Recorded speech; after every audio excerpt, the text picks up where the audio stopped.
Ano ang pagkakaiba ng inyong imahe na hawak-hawak sa ngayon?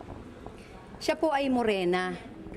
Kaya nga siya nagustuhan ng bishop na nagpunta noong 1702 sa Valencia, Spain. Natuwa po siya dahil siya ay morena.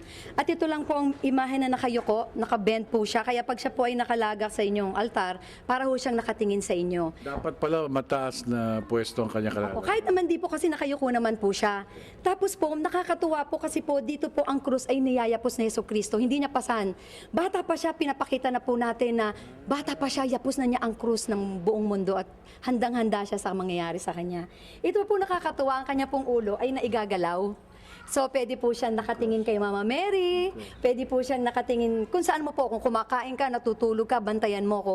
At isa pong feature po na lagi ko pong sinasabi, kung meron ka pong nakaraan na gusto mo pong makalimutan o mapatawad ng mga taong nagkasala sa iyo, patingin mo sa Jesucristo iyong likuran para mapaalala. At yung dalawang bata po dyan sa paanan. Ay opo, ito po talaga ang talagang highlight ng aming imahen. Ito nga pala po ay original na ginaya po namin sa Valencia, Spain. Ito po ang Alido de Abandon sa Valencia, Spain. Ito pong dalawang bata pong to ay mga abandoned children. Kaya natatama rin po ito sa panahon ngayon na sa Reproductive Health Bill ay talaga namang ayaw natin ng mga bata. Kinukonceive pa lang po ayaw na po natin. Samantalang tayo po ay naniniwala ang bata ay kayamanan at regalo ng Panginoon Diyos. Bigyan lang ng tamang edukasyon, bigyan ng trabaho yung mga ama, ay hindi po sila pabigat. Sila po ay makakatulong po sa atin. At meron po siyang espada na kapit kasi po inoffer po ng hari sa mahal na ina ang kanyang tagumpay. At napakaganda po ng aming imahen. At talaga naman po lahat ho nang nabigyan ng imahen, talaga naman sinabi nagkakaroon sila ng kanya-kanyang milagro sa kanilang buhay. Makiisa na kayo sa darating na Sabado? Opo, lahat po ng meron pong imahe ng Alido de Abandon, 3,000 plus na po ang nakalabas po sa aming simbahan.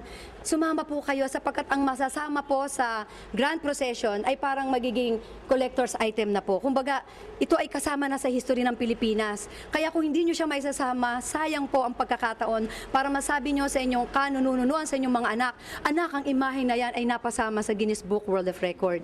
Kasi po naniniwala po kami na iba pa pong mga bansa ay maaaring gumaya rin. So, papagawa rin sila ng kanilang imahen. At tatalunin yung 3,000 namin. So, dadami po ang mamiminto sa mahal na ina.